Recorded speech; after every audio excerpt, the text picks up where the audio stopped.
Jhony Cash stepped out of the recording studio into the Nashville evening, the weight of another day's work settling on his shoulders like his trademark black coat.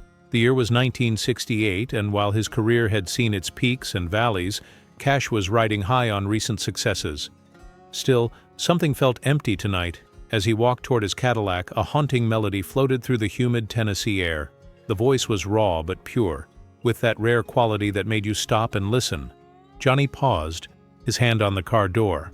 Across the street, a man sat on a worn guitar case, his clothes tattered but clean. A small coffee can with a few coins lay before him. His eyes were closed as he sang, as if the world around him had disappeared. Jhony stood transfixed. The song was one he'd never heard before, a ballad about rivers and redemption that seemed to speak directly to his soul. When the final note faded, the beggar opened his eyes and met Jhony's gaze. "That's some voice you got there," Jhony said, crossing the street. The man nodded slightly. "Name's Daniel Webb. Been singing all my life for all the good it's done me." Jhony Cash extended his hand. "How'd you like to sing somewhere other than this street corner tomorrow?" "You're Jhony Cash," Daniel said, his voice barely above a whisper as the realization hit him. His calloused fingers trembled as he shook the legend's hand. "Last time I checked," Jhony replied with a slight smile. "That song you were singing, did you write it?" Daniel nodded. "Got about 24 more like it in my head. Nobody's much interested in hearing them, though." Jhony reached into his pocket and pulled out a business card. "Tomorrow morning, 9 a.m. Don't be late." He turned to leave, then stopped. "And bring those songs with you." As Jhony drove away, he couldn't explain the impulse that had led him to invite this stranger to the studio. June would call it one of his wild notions. His producer would probably curse him out, but something in that voice reminded Jhony of himself years ago. Raw talent mixed with hard living. Daniel stared at the card in disbelief as the Cadillac disappeared around the corner. The address was for Columbia Records. For the first time in years, he felt something dangerous stir in his chest. Hope. The Columbia Records receptionist glanced skeptically at Daniel Webb the next morning. His attempt to clean up was evident. Hair slicked back with water, shirt carefully tucked in despite visible wear, but he still looked wildly out of place in the polished lobby. "Mr. Cash is expecting me," Daniel said, clutching his battered guitar case. Before the receptionist could reply, Johnny's distinctive baritone rang out. "There he is. Come on back, Daniel." In the studio, the members of Johnny's band, the Tennessee Three, exchanged confused glances as Jhony introduced Daniel. "Boys, this here's Daniel Webb. He's going to play us something original today." Marshall Grant, Johnny's longtime bassist, raised an eyebrow. "John, we've got the album tracks to finish." "This won't take long," Jhony assured him, then turned to Daniel. "Whenever you're ready, son." Daniel's hands shook as he tuned his guitar, a pawnshop special that had seen better days. His throat felt dry. But when he began to play, everything else faded away. The song was called Rivers of Regret, a haunting tale of mistakes and seeking redemption. By the time the last chord faded, the studio had fallen into complete silence. Jhony Cash nodded slowly. "Play another one." 3 songs later, Jhony Cash turned to his producer, Don Law, who had entered during the performance and stood listening with arms crossed. "We need to record him," Jhony stated plainly. Don sighed. "Jhony, we're already behind schedule on your album." "Then we'll add his song to mine. A duet." The room erupted in chatter. Daniel stood frozen, guitar in hand, certain he was dreaming. Jhony silenced everyone with a raised hand. "I've made up my mind. We're recording Rivers of Regret today with Daniel. If Columbia doesn't want it, I'll buy the master myself." Don knew that expression on Johnny's face. There would be no changing his mind. "Fine, but you're explaining this to the executives." Jhony turned to Daniel. "You ready to record your first professional track?" Daniel swallowed hard. "Mr. Cash, I've never been in a recording studio before." Jhony placed a hand on Daniel's shoulder. "Just sing it like you did on that street corner. Nothing more, nothing less." As the technicians prepared the studio, news began to spread. Jhony Cash was recording with some beggar he'd found on the street. By noon, several Columbia executives had found reasons to drop by the studio, curious about Johnny's latest eccentric decision. The red light glowed as the tape rolled. Daniel's voice, tentative at first, gained strength with each verse. Jhony joined in on the chorus, their voices blending in an unexpected harmony. Johnny's deep baritone anchoring Daniel's emotional tenor. When they finished the first take, the control room remained silent for a moment too long. "That was awful, wasn't it?" Daniel whispered. Jhony shook his head. "No, son. That's just what happens when you nail it on the first take. Nobody knows what to say."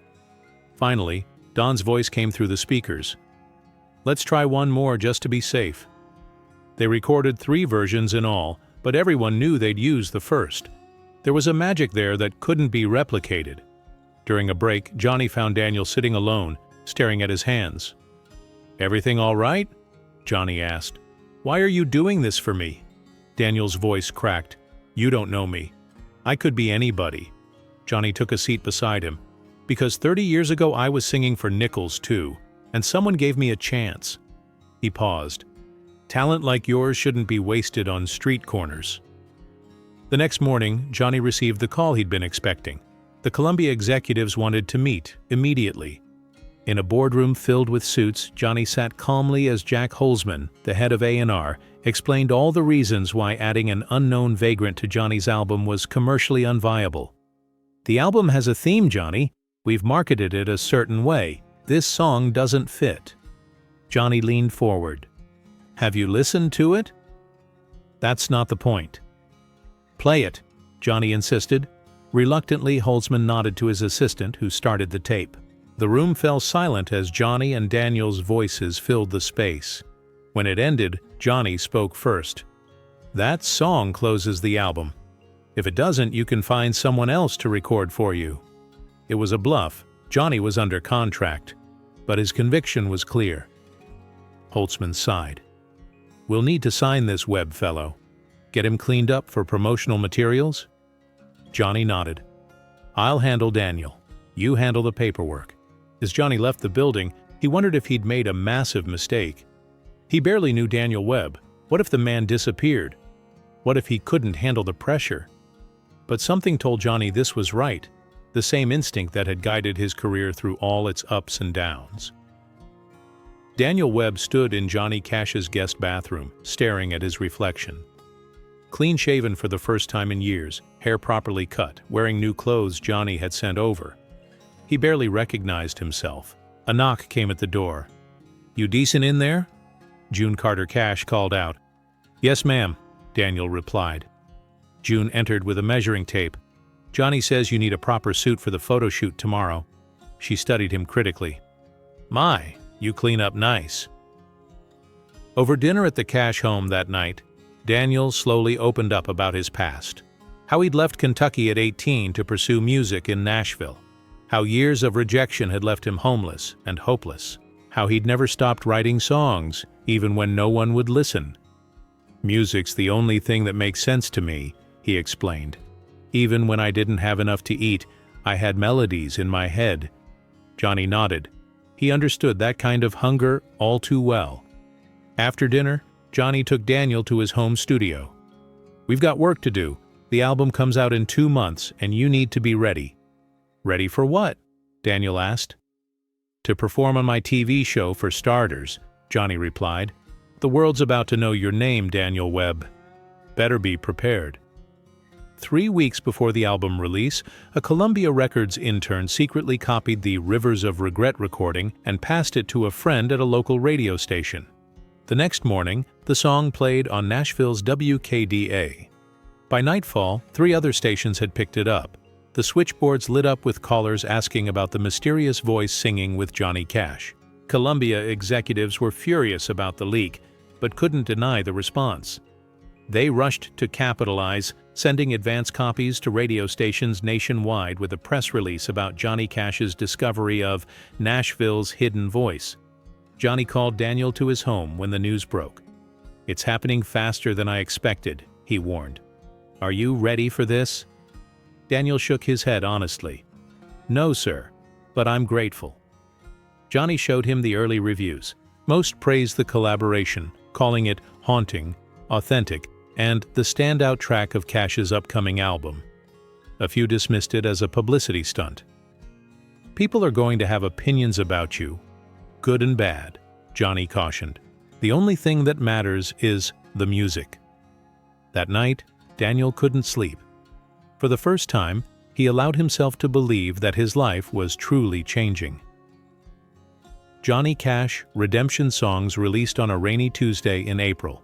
By Thursday, it had sold 50,000 copies, impressive numbers even for Jhony Cash.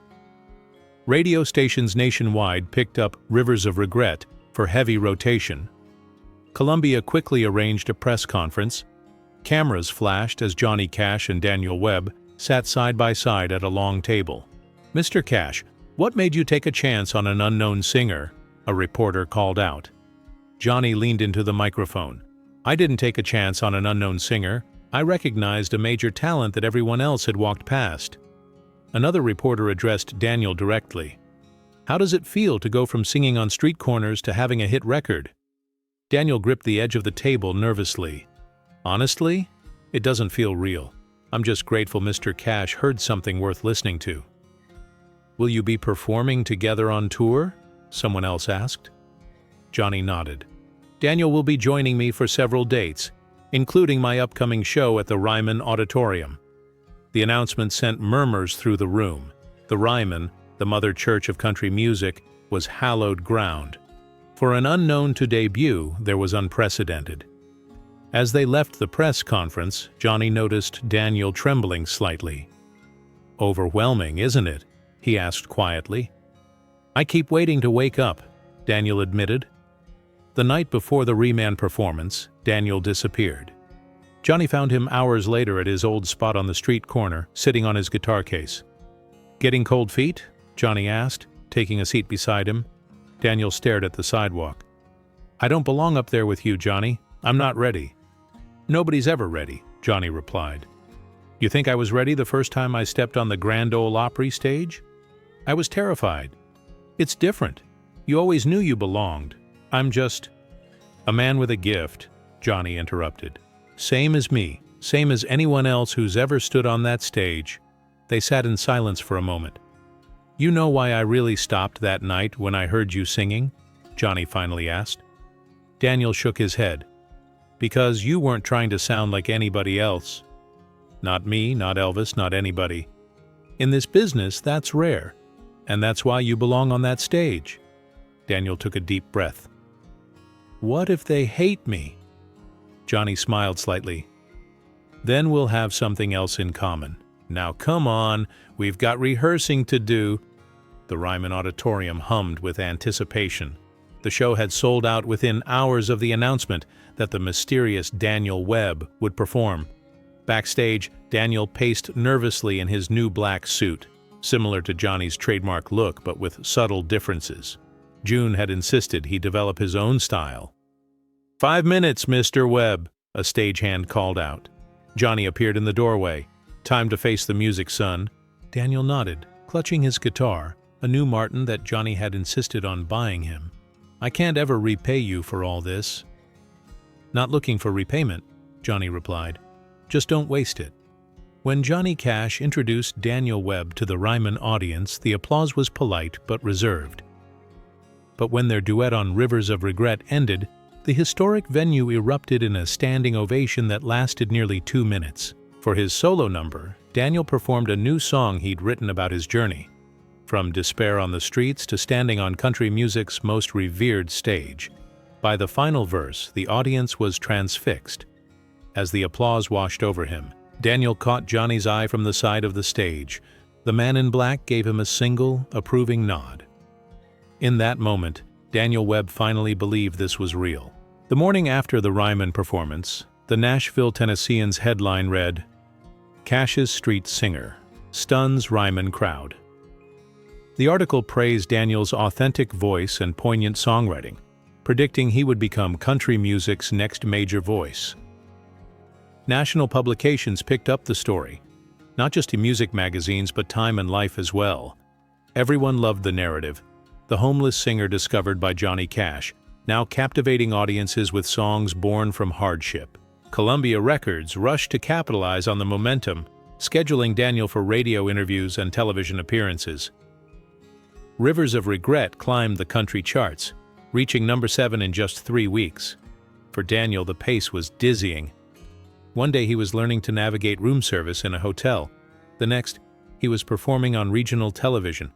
Through it all, Jhony provided guidance, sometimes with direct advice, sometimes just by example. "Remember who you are and where you came from," Jhony counseled during a particularly hectic week. "That's what makes your songs matter." As interest in Daniel grew, journalists began digging into his background. They found his family in Kentucky, parents who had long given up hope of seeing their son succeed, siblings who had lost touch with him years ago. The reunion, orchestrated by a television producer in Louisville, became another chapter in the unfolding American fairy tale. 2 months after the album release, Daniel joined Jhony Cash's tour as a featured performer. Life on the road was an education. The grueling schedule, the lonely hotel rooms, the electric connection with different audiences each night. In Dallas, they performed to a crowd of 15,000. In Memphis, they recorded a television special. In Atlanta, they were joined on stage by other country stars curious about Jhony's protege. The tour bus became Daniel's classroom, with Jhony sharing hard-earned wisdom about the music business, songwriting, and handling newfound fame. "The applause is intoxicating," Jhony warned one night as they crossed Tennessee. "Some people get addicted to it. Makes them forget why they started making music in the first place." Daniel nodded, taking it all in. "How do you stay grounded? Family? Faith?" Jhony paused. "And remembering all the times I failed before I succeeded. Pride comes before the fall, as they say." As they traveled, Daniel worked on new material. Sometimes late at night, he and Jhony would swap song ideas, refining lyrics and melodies. Those moments, just two musicians sharing their craft, were when Daniel felt most at ease in his new life. By the tour's end, Daniel had grown noticeably more comfortable on stage. The nervous street singer was evolving into a confident performer, though he maintained the humility that had drawn Jhony to him in the first place. 6 months after Jhony Cash had first encountered Daniel on that Nashville street, Columbia Records offered Daniel his own recording contract. The terms were generous, a 3-album deal with substantial advance money. The label wanted to strike while interest in Daniel remained high. Daniel brought the contract to Jhony's home, seeking advice. Jhony read through the paperwork carefully. "It's a good offer," he acknowledged. "Better than my first deal, that's for sure." "I'd still like you to produce it," Daniel said, "if you're willing." Jhony smiled. "I'd be honored. But this is your album, Daniel, your vision, your stories." They spent the evening discussing concepts for the album. Daniel wanted to include songs about his years on the streets, but also about redemption and second chances. "People see me as this success story now," Daniel explained. "But I want them to understand the darkness too. All those years when nobody stopped to listen." Jhony nodded approvingly. "The best country music has always told the whole truth, not just the pretty parts." As Daniel prepared to leave, Jhony handed him a small box. Inside was a black ring with a single turquoise stone, similar to one Jhony often wore. "June thought you should have this," Jhony explained. "Said every man needs something to remind him who he is when the world tries to change him." Not everyone embraced Daniel Webb's rapid rise to fame. Some established Nashville artists grumbled about him cutting the line because of Jhony's influence. Music critics questioned whether his talents warranted the attention. The headline in Country Star magazine was particularly cutting: "Cash's charity case, merit or publicity stunt." The article implied that Jhony had discovered Daniel as a calculated move to generate press for his own album. It questioned whether Daniel's success would be sustainable once the novelty wore off. Daniel was devastated when he read it. Jhony was furious. "Don't let them get to you," Jhony advised when Daniel called him. "They did the same thing to me when I started out. Said my voice was too rough, my songs too dark. But what if they're right? Daniel asked quietly. What if I'm not ready for all this? You think anybody's really ready? Jhony countered. We're all just doing our best and hoping people connect with it. The only difference is you didn't have to pretend to be something you're not to get here. Daniel took a deep breath. So, what do I do now? You write the best damn album you can write, Jhony said simply. Let the music answer the critics. Daniel's debut solo album, Street Corner Confessions, was recorded over 8 intensive weeks. Jhony produced, helping Daniel shape his raw material into a cohesive collection while preserving the authenticity of his voice. The album told Daniel's story chronologically, from leaving Kentucky with dreams of Nashville stardom through his years of struggle, and finally to his unlikely discovery. The songs were unflinchingly honest about mistakes made, lessons learned, and hope nearly abandoned. When the master recordings were complete, Columbia executives gathered for a listening session. The room was silent as the final notes faded. It's brilliantly raw, the marketing director finally said, but it's not what I expected. What did you expect? Jhony asked. Something more commercial? This is almost painful to listen to in places. Daniel tensed, but Jhony smiled. That's how you know it's real, he said, and real is what's going to last long after the novelty wears off. The label ultimately embraced the album's authenticity, building their marketing campaign around it. The tagline, "From the Street to the Spotlight," accompanied Daniel's somber face on billboards and magazine ads nationwide. When Street Corner Confessions released in November, it debuted at number 3 on the country charts, an extraordinary achievement for a debut artist. On the anniversary of his discovery, Daniel insisted on doing something special. Despite Columbia's objections, he announced a free concert at the very street corner where Jhony had found him. Word spread quickly. By showtime, thousands packed the Nashville street.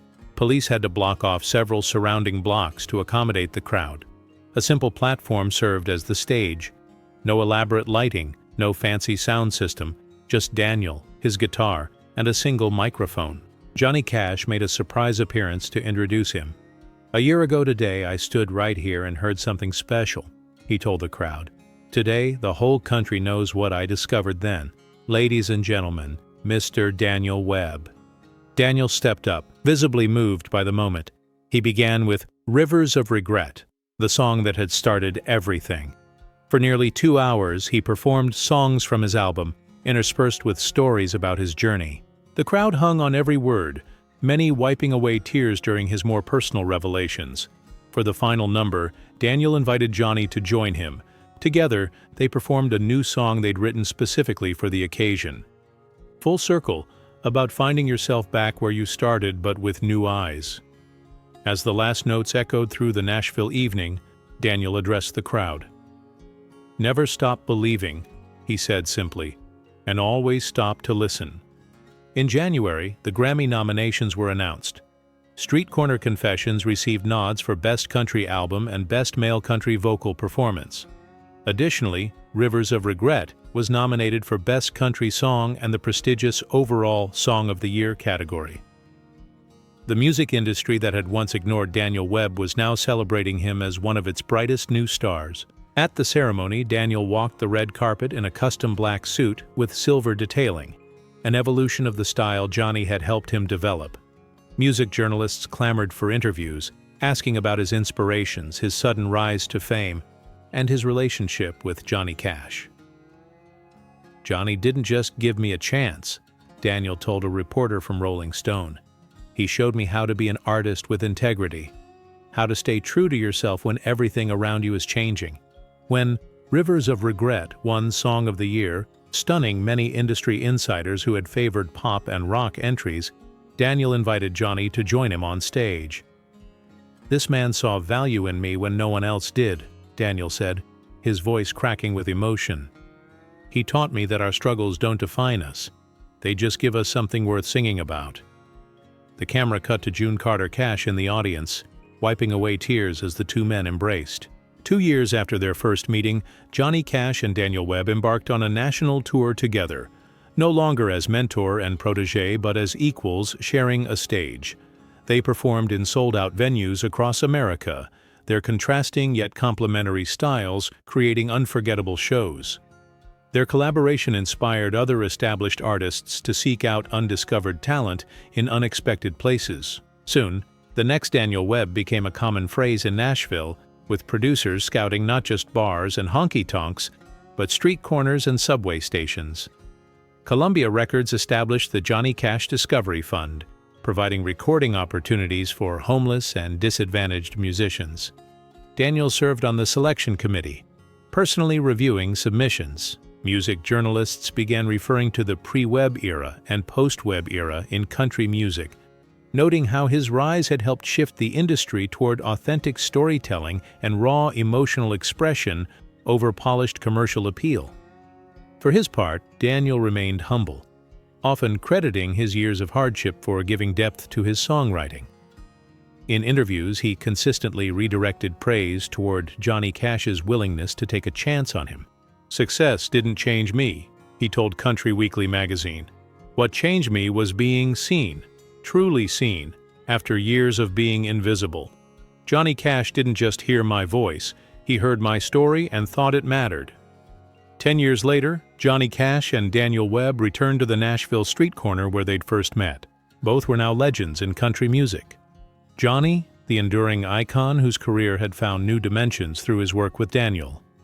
Daniel, the once homeless singer whose authentic voice had helped reshape the genre. They came without fanfare or publicity, arriving separately in the early evening hours. A few passers-by recognized them, of course, but respectfully kept their distance, sensing something private in this reunion. "Looks different somehow," Daniel observed, glancing around the now familiar intersection. "Smaller," Jhony agreed. "Funny how places shrink in your memory." They stood in comfortable silence for a moment, two men connected by an unlikely twist of fate that had altered both their lives and, in some ways, changed American music. "You ever wonder what would have happened if you'd taken a different route that night?" Daniel finally asked. Jhony shook his head. "I think about what would have happened if you'd given up singing a day earlier, or if you'd decided not to write Rivers of Regret. Those were the real turning points." Daniel nodded thoughtfully. "I still come here sometimes, you know, just to remember." "What do you remember most?" Jhony asked. "The feeling of being invisible," Daniel replied honestly, "and how everything changed the moment someone finally stopped to see me." As dusk settled over Nashville, a young woman with a guitar took up position across the street. She began to play, her voice clear and haunting against the evening traffic. Without a word, Jhony and Daniel walked over and stopped to listen.